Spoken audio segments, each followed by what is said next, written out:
Rahasia jalan pulang. Jangan biarkan mereka kembali. Kabut tebal melingkupi desa, menelan siluet rumah-rumah kayu dan pepohonan yang menjulang tinggi. Udara dingin menusuk tulang, membawa serta aroma tanah basah dan sesuatu yang lain, sesuatu yang membuat bulu kuduk merinding.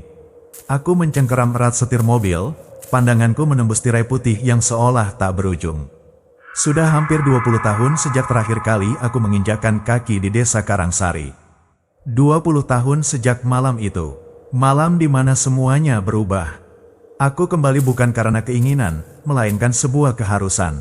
Surat dari pengacara desa, sebuah amplop usang berisi kunci rumah dan secarik kertas bertuliskan nama kakekku, adalah pemicunya. Kakek Adam, sosok yang selalu menyimpan misteri di balik senyumnya yang tipis, kini telah tiada. Dan harta satu-satunya yang ia tinggalkan adalah rumah tua yang selalu diselimuti rumor aneh itu. Kilatan petir menyambar di kejauhan, menerangi sejenak pohon beringin raksasa di tepi jalan, pohon yang konon dihuni arwah penunggu. Aku tahu persis di mana aku berada. Jantungku berdebar tak karuan, bukan hanya karena hawa dingin, melainkan juga ketakutan yang merayap perlahan dari dasar jiwaku. Aku selalu merasa ada sesuatu yang tidak beres dengan desa ini, dengan rumah itu, bahkan dengan kakekku sendiri. Akhirnya, samar-samar kulihat cahaya kuning remang-remang di kejauhan.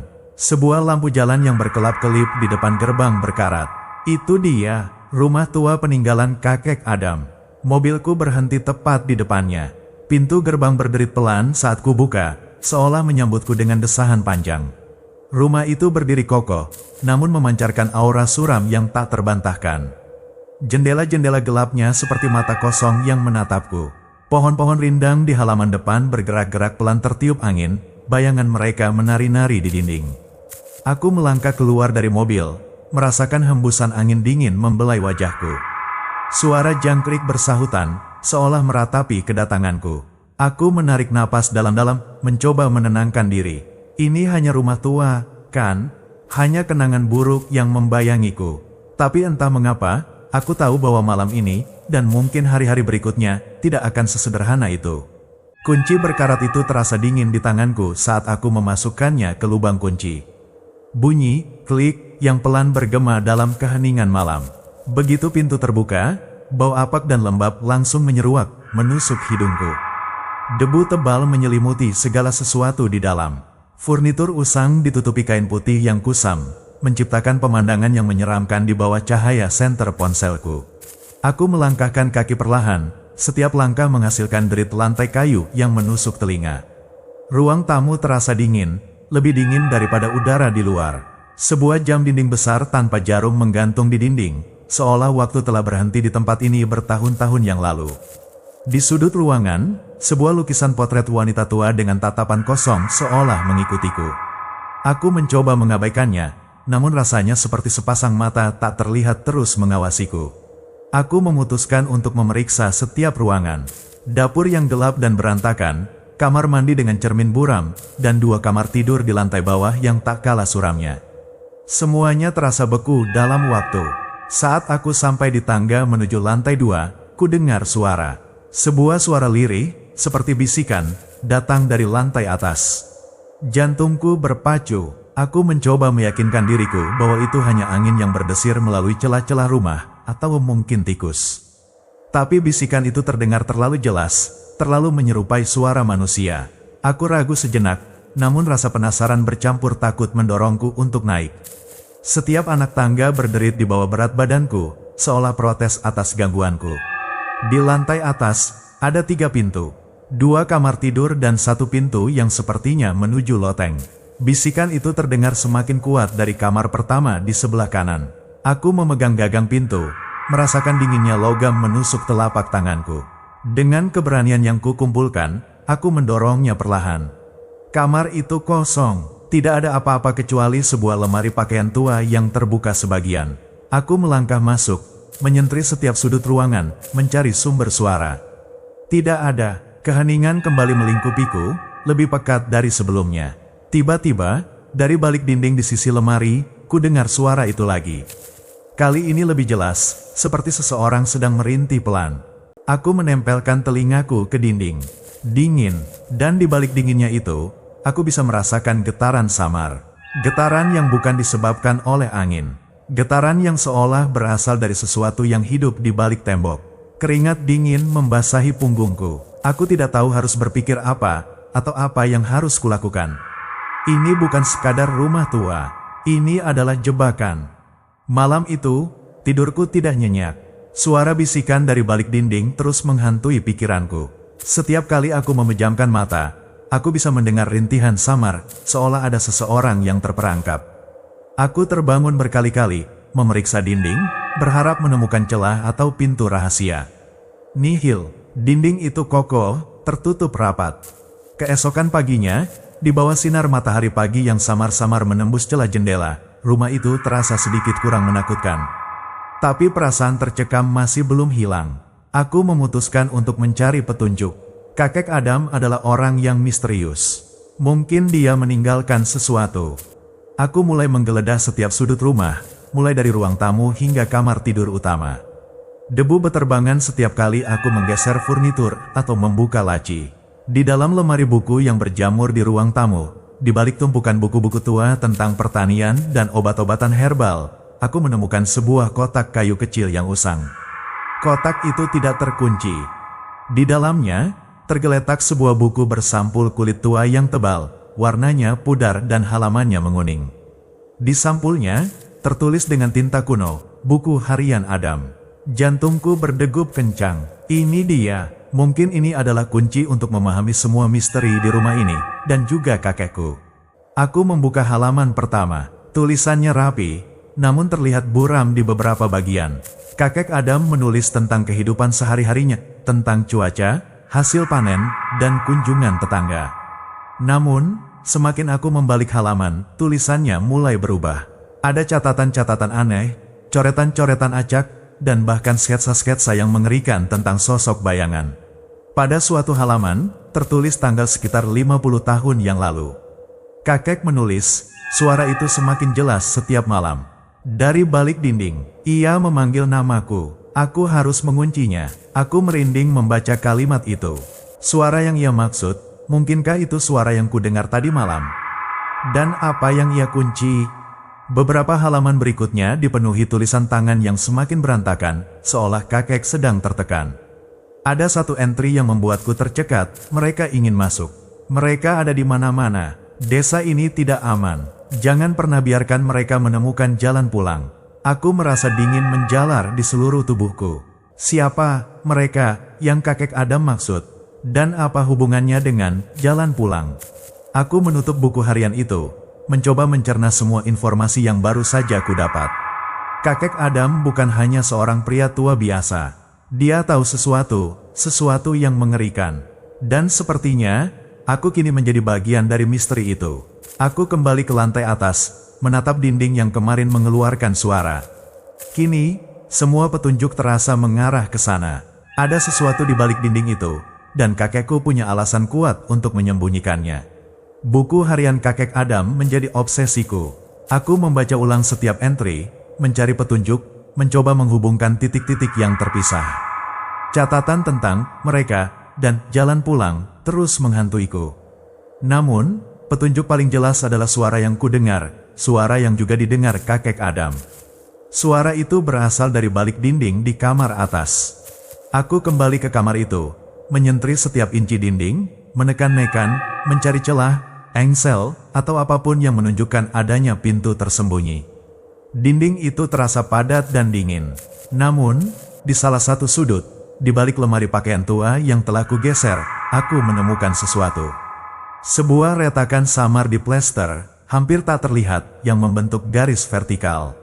Dengan senter ponselku yang menyala, aku melihat retakan itu lebih dekat. Ini bukan retakan biasa, ini adalah sambungan. Aku mencoba mendorongnya, tapi tidak ada yang terjadi. Aku mencoba mengetuknya, dan suaranya terdengar sedikit berbeda, lebih hampa daripada bagian dinding lainnya. Ada ruang kosong di baliknya. Aku kembali ke ruang tamu, mencari perkakas. Di dalam kotak perkakas tua yang berdebu, aku menemukan sebuah linggis kecil. Dengan napas tertahan, aku kembali ke kamar itu. Aku memasukkan ujung linggis ke dalam retakan, dan dengan segenap tenaga, aku mengungkitnya. Suara krek yang keras memecah keheningan rumah. Debu berjatuhan. Perlahan, bagian dinding itu mulai bergeser ke dalam, mengungkapkan kegelapan di baliknya. Itu adalah pintu rahasia. Cahaya senterku menembus kegelapan di balik pintu. Ruangan itu kecil, sempit, dan berbau apak yang lebih kuat dari bagian rumah lainnya. Di tengah ruangan, tergeletak sebuah ranjang kayu tua, dan di atasnya, sebuah boneka kain lusuh tergeletak di samping bantal yang berjamur. Boneka itu tampak seperti anak kecil, dengan mata kancing hitam yang menatap kosong ke arahku. Namun, bukan boneka itu yang membuatku tercekat. Di dinding di seberangku, di atas ranjang, ada tulisan-tulisan yang diukir kasar. Tulisan-tulisan itu bukan hanya nama, tapi juga tanggal. Tanggal-tanggal itu adalah rentang waktu di mana kakek Adam menulis tentang suara di buku hariannya. Dan di bawah tulisan-tulisan itu, ada satu nama yang diukir jauh lebih besar dari yang lainnya, Laras. Tiba-tiba, aku merasakan hawa dingin yang menusuk. Suara bisikan itu, aku mendengarnya lagi, kali ini lebih jelas, lebih dekat. Bukan rintihan, itu adalah nama, Laras. Jantungku berdebar tak karuan. Siapa Laras? Mengapa namanya diukir di sini? Dan mengapa suara itu menyebutkan namanya? Pikiran-pikiran ini berputar di kepalaku, membuatku merasa pusing. Aku merasa seperti telah membuka pintu ke dalam sesuatu yang seharusnya tetap terkunci. Sesuatu yang gelap dan tidak terungkap. Penemuan ruang tersembunyi dan nama Laras yang terukir di dindingnya membuatku semakin gelisah. Siapa Laras? Apa hubungannya dengan kakek Adam dan rumah ini? Aku tahu aku harus mencari tahu. Aku kembali ke buku harian kakek Adam, berharap menemukan petunjuk tentang Laras. Aku mencari nama itu di setiap halaman. Setelah beberapa saat, aku menemukannya. Ada beberapa entry yang menyebutkan nama Laras. Entry pertama adalah tentang kelahiran seorang bayi perempuan, putri dari tetangga dekat kakek Adam, sekitar 50 tahun yang lalu. Laras, anak yang periang dan suka bermain di halaman rumah kakek.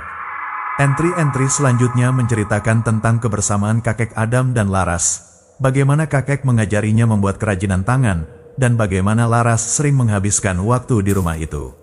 Namun, catatan itu tiba-tiba berubah menjadi suram.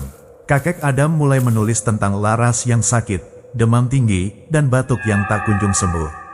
Entry terakhir tentang Laras sangat singkat dan mencengkeram. Laras pergi. Mereka mengambilnya. Aku gagal. Aku merasa ngeri. Laras meninggal. Tapi apa maksud kakek dengan mereka mengambilnya? Dan aku gagal. Ada rahasia yang jauh lebih gelap di balik kematian Laras. Aku teringat bisikan yang kudengar dari balik dinding yang menyebutkan nama Laras. Mungkinkah arwah Laras yang terperangkap di sana? Tapi mengapa? Dan mengapa kakek Adam mengunci ruangan itu? Aku memutuskan untuk berbicara dengan tetangga. Mungkin ada orang tua yang masih ingat tentang Laras, atau tentang kakek Adam. Aku berjalan menyusuri jalan setapak desa yang sepi. Rumah-rumah di Karangsari tampak usang, seolah desa ini sendiri telah ditinggalkan oleh waktu. Aku menemukan seorang wanita tua yang duduk di teras rumahnya, menjahit. Namanya Mbok Darmi, dan dia tampak mengenalku. Dia mengatakan bahwa aku mirip dengan kakek Adam. Aku bertanya tentang Laras. Wajah Mbok Darmi langsung berubah murung. Laras, anak yang malang, katanya dengan suara pelan. Dia meninggal saat masih kecil. Demam, tapi ada yang bilang, itu bukan demam biasa. Bukan demam biasa, maksudnya, Mbok, tanyaku. Mbok Darmi melihat sekeliling, seolah takut ada yang mendengar. Dulu, ada cerita, kalau anak-anak sakit parah tanpa sebab, itu karena mereka diculik oleh penunggu pohon beringin. Mereka diambil, dibawa ke alam lain. Dan kakekmu, dia tahu banyak tentang hal-hal seperti itu. Diculik oleh penunggu pohon beringin. Aku teringat pohon beringin raksasa di tepi jalan, pohon yang kulihat saat pertama kali tiba. Dan tulisan kakek Adam tentang mereka. Apakah Laras adalah salah satu korban mereka? Dan apakah kakek Adam mencoba melindunginya, namun gagal? Aku pulang dengan kepala penuh pertanyaan. Kematian Laras, penunggu pohon beringin, dan ruang tersembunyi. Semua ini terasa saling terkait, membentuk sebuah teka-teki horor yang semakin mengerikan. Aku merasa seperti sedang berjalan di tepi jurang, dan setiap langkah membawaku semakin dekat pada kebenaran yang menakutkan. Malam itu, aku tidak bisa tidur. Kisah Mbo Darmi tentang Laras dan penunggu pohon beringin terus terngiang di telingaku. Aku merasa ada benang merah yang sangat tipis yang menghubungkan semua peristiwa ini. Aku kembali membuka buku harian kakek Adam, mencari lebih banyak petunjuk, terutama yang berkaitan dengan penunggu pohon beringin, atau entitas serupa. Aku menemukan beberapa halaman yang dipenuhi sketsa, gambar-gambar aneh, seperti simbol-simbol kuno yang tidak kukenal. Ada gambar mata yang dikelilingi lingkaran, dan ada pula gambar sosok tinggi kurus dengan anggota tubuh memanjang, seperti bayangan. Di bawah salah satu sketsa itu, kakek Adam menulis, mereka mengawasi. Dari pohon, menunggu jalan pulang terbuka. Ini membuatku merinding. Sketsa-sketsa ini, simbol-simbol ini, apa maknanya? Apakah kakek Adam berurusan dengan makhluk-makhluk ini? Dan apa maksudnya dengan menunggu jalan pulang terbuka? Aku teringat lukisan potret wanita tua di ruang tamu. Wajahnya yang kosong, tatapannya yang seolah mengikutiku. Aku bangkit dari tempat tidur dan turun ke bawah. Di bawah cahaya remang-remang senter, aku memeriksa lukisan itu lebih dekat. Warnanya pudar, namun detailnya masih terlihat. Tiba-tiba, aku melihatnya. Di bagian bawah lukisan, tersembunyi di balik bingkai yang sedikit bergeser, ada ukiran kecil. Sebuah simbol mata yang dikelilingi lingkaran, persis seperti yang ada di buku harian kakek Adam.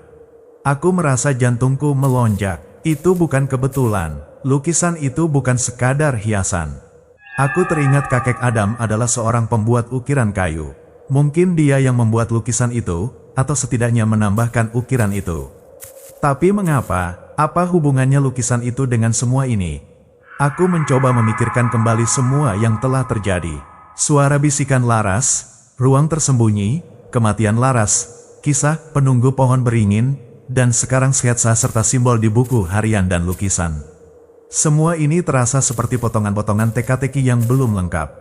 Pikiranku melayang ke masa kecilku di rumah ini. Aku ingat kakek sering melarangku pergi ke dekat pohon beringin itu. Dia selalu mengatakan ada hal-hal buruk di sana. Apakah kakek tahu sesuatu yang lebih dari sekadar legenda desa? Apakah dia tahu bahwa mereka itu nyata? Aku mulai merasa semakin yakin bahwa pohon beringin itu adalah pusat dari semua misteri ini. Entitas yang disebut penunggu itu. Tapi apa yang mereka inginkan? Dan apa yang mereka tunggu? Jalan pulang itu. Aku harus mencari tahu apa itu jalan pulang. Mungkin itu adalah kuncinya. Kunci untuk mengakhiri mimpi buruk ini. Atau mungkin untuk membukanya lebih lebar. Malam yang panjang dan penuh pikiran berlalu. Aku terbangun dengan kepala berat, namun tekadku untuk mengungkap kebenaran semakin kuat. Aku kembali ke ruang tersembunyi, menatap nama Laras yang terukir di dinding. Ada sesuatu di sana, sesuatu yang tersembunyi lebih dalam. Aku mulai memeriksa setiap detail ruangan kecil itu.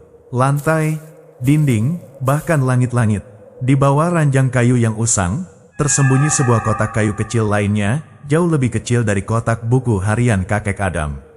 Kotak itu terkunci. Aku mencari kunci. Aku teringat kakek Adam menyimpan beberapa kunci aneh di laci mejanya di ruang kerja. Aku bergegas ke sana, menggeledah laci-laci berdebu. Akhirnya, aku menemukan sebuah kunci kecil berukir yang tampak sangat tua. Dengan tangan gemetar, aku mencoba kunci itu pada kotak kecil yang kutemukan.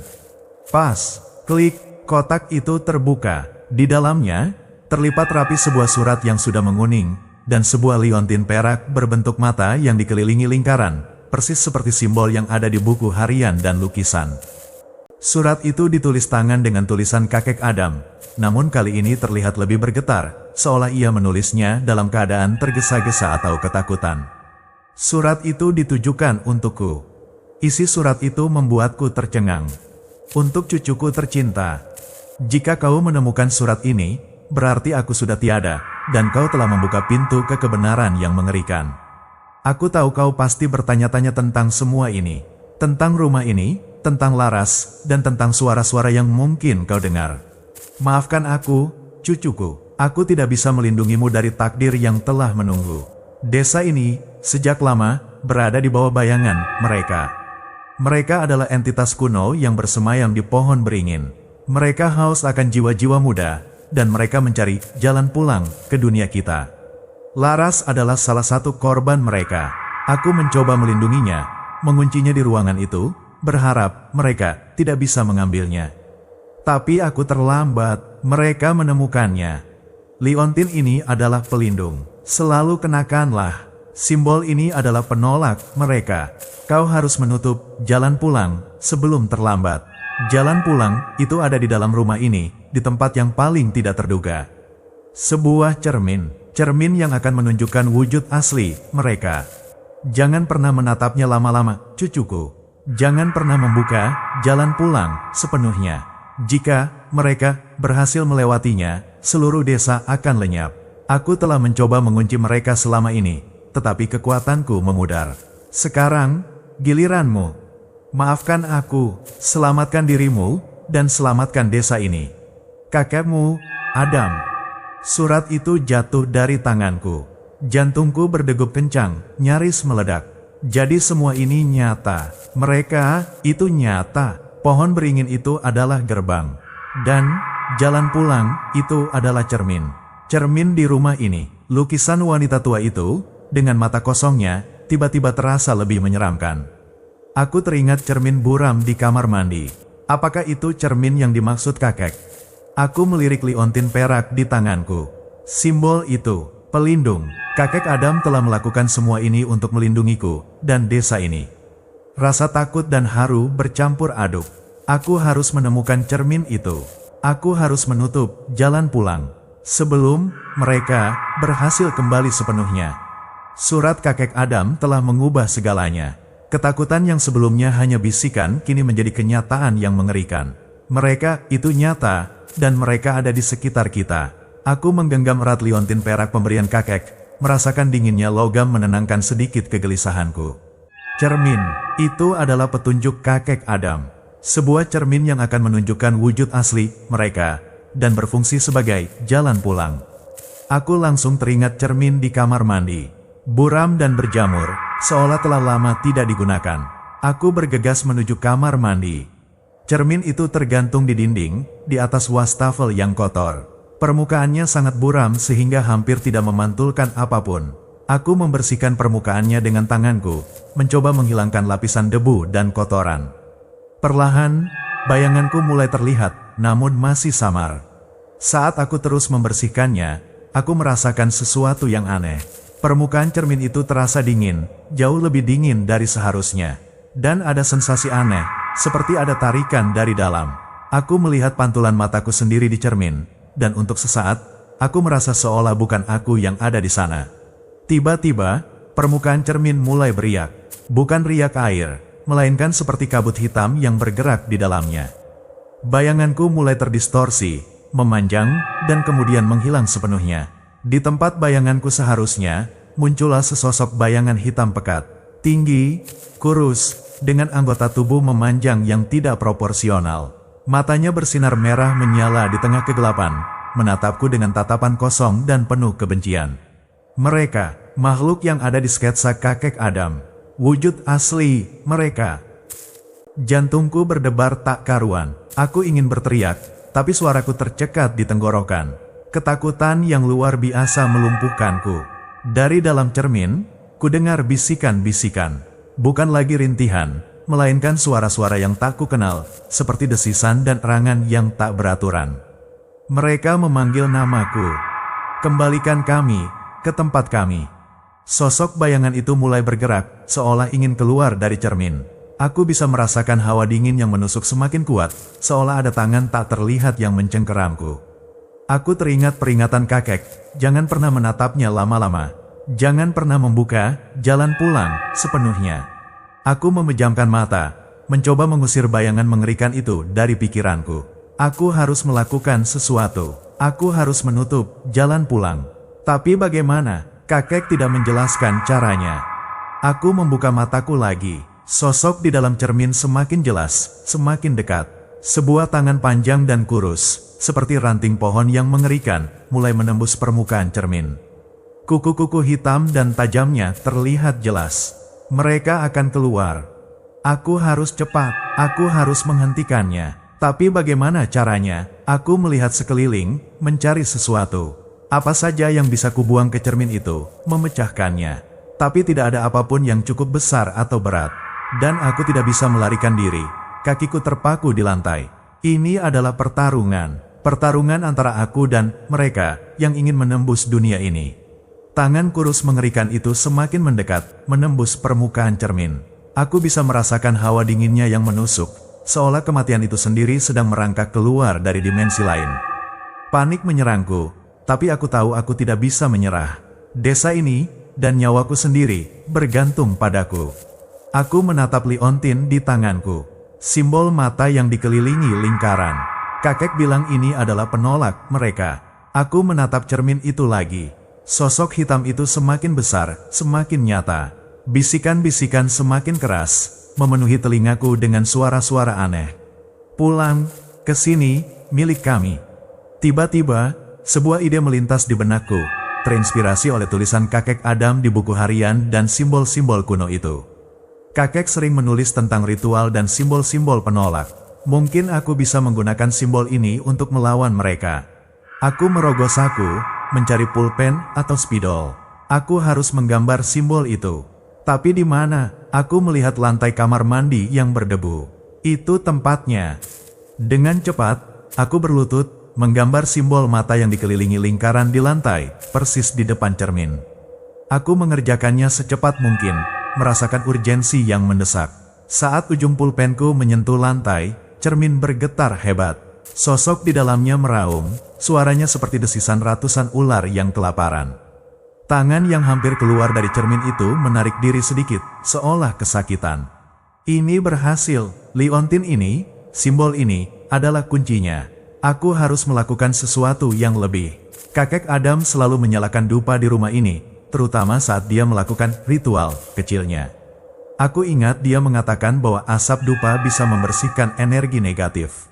Aku berlari ke ruang tamu, mencari dupa yang biasanya disimpan kakek Adam di sebuah lemari kecil. Aku menemukannya, bersama dengan korek api. Dengan tangan gemetar, aku menyalakan beberapa batang dupa, asapnya yang wangi segera menyebar di udara. Aku kembali ke kamar mandi. Sosok di cermin tampak lebih gelisah. Bisikan-bisikan mereka semakin marah. Aku meletakkan dupa yang menyala di lantai, di sekitar simbol yang telah kugambar. Asap putih tebal mulai mengepul, memenuhi ruangan kecil itu. Saat asap menyentuh cermin, sesuatu yang luar biasa terjadi. Cermin itu mulai bersinar, bukan cahaya pantulan, melainkan cahaya putih terang yang berasal dari dalamnya. Sosok hitam di cermin menjerit, suara yang memekakkan telinga. Mereka berputar-putar, mencoba menghindar dari cahaya dan asap. Tangan yang tadi hampir keluar kini mundur sepenuhnya. Aku terus menatap cermin, menggenggam liontin itu erat-erat. Cahaya itu semakin terang, dan bisikan-bisikan itu semakin melemah, seolah mereka sedang ditarik kembali ke dalam kegelapan dari mana mereka datang. Aku merasakan tarikan dari dalam cermin, tapi kali ini, itu bukan tarikan yang jahat. Itu adalah tarikan yang menarik mereka menjauh. Kakek Adam benar, simbol dan dupa adalah penolaknya. Aku harus menutup jalan pulang ini selamanya. Cahaya putih terang yang berasal dari cermin terus memancar, memaksa sosok hitam pekat di dalamnya untuk mundur. Jeritan mereka semakin melengking, namun perlahan meredup, seolah jarak mereka semakin jauh. Asap dupa memenuhi ruangan, membentuk tirai mistis di antara aku dan cermin. Aku terus menggenggam liontin perak, merasakan energi positif yang mengalir darinya. Aku tahu ini belum berakhir. Cermin itu masih terbuka, jalan pulang masih ada.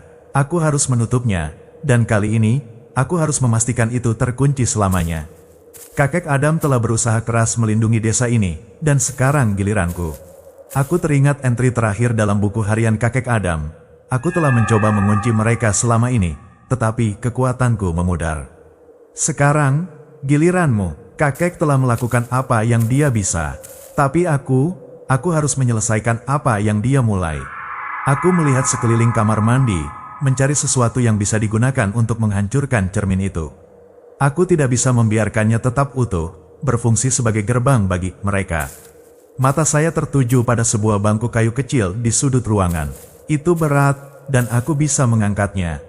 Dengan segenap tenaga, aku mengangkat bangku itu. Jantungku berdebar tak karuan, namun kali ini bukan hanya karena ketakutan, melainkan juga tekad. Aku mendekati cermin, merasakan sisa-sisa energi dingin yang keluar dari permukaannya. Sosok hitam di dalamnya telah memudar menjadi bayangan samar, nyaris tak terlihat. Bisikan-bisikan itu telah berhenti. Aku menarik napas dalam-dalam, menguatkan diri. Jalan pulang, ini harus ditutup. Untuk Laras, untuk kakek Adam, dan untuk desa ini. Dengan raungan yang entah dari mana datangnya, aku mengayunkan bangku itu dengan sekuat tenaga, menghantam permukaan cermin. Suara perang yang memekakkan telinga menggema di seluruh rumah. Kaca cermin pecah berkeping-keping, hancur menjadi serpihan-serpihan kecil yang berjatuhan ke lantai. Cahaya putih terang itu tiba-tiba padam, digantikan oleh kegelapan yang lebih pekat dari sebelumnya. Udara di kamar mandi langsung berubah. Rasa dingin yang menusuk menghilang, digantikan oleh kehangatan yang aneh. Aroma dupa masih tercium samar, namun kini terasa lebih menenangkan. Aku berdiri terengah-engah, memegangi bangku yang kini patah. Cermin itu telah hancur, jalan pulang telah tertutup. Aku melihat serpihan kaca di lantai. Di antara pecahan-pecahan itu, tidak ada lagi bayangan gelap, tidak ada lagi mata merah menyala. Hanya pantulan buram dari diriku sendiri yang kelelahan. Aku telah melakukannya, aku telah menyelesaikan tugas kakek Adam. Aku telah menutup jalan pulang. Meskipun kelelahan, ada rasa lega yang luar biasa membanjiri diriku. Misteri Laras, misteri kakek Adam, dan misteri rumah ini akhirnya terpecahkan. Namun, aku tahu bahwa pengalaman ini akan selalu menghantuiku. Mereka itu nyata, dan meskipun jalan pulang ini telah kututup, aku tidak akan pernah melupakan malam di mana aku berjuang melawan kegelapan untuk menyelamatkan diriku dan desa ini. Aku kini sendirian di rumah tua ini, dikelilingi oleh puing-puing cermin yang pecah. Tapi kali ini, aku tidak merasa takut. Aku merasa seperti telah pulang, setelah perjalanan yang panjang dan mengerikan. Dan aku tahu, ini adalah awal dari babak baru dalam hidupku. Babak di mana aku akan selalu mengenakan liontin perak ini, sebagai pengingat akan kebenaran yang mengerikan, dan sebagai perlindungan. Tamat. Itu dia, para pendengar setia cerita bayangan malam, kisah mengerikan tentang rahasia jalan pulang, jangan biarkan mereka kembali. Semoga kisah ini membuat bulu kuduk kalian merinding dan menyisakan pertanyaan di benak. Ingat, kegelapan itu nyata, dan kadang, jalan pulang justru membawa kita pada sesuatu yang lebih mengerikan. Jika kalian menikmati cerita ini, jangan lupa like video ini, tinggalkan komentar di bawah tentang teori kalian, dan tentu saja, subscribe channel Cerita Bayangan Malam agar tidak ketinggalan kisah-kisah seram lainnya. Sampai jumpa di episode berikutnya.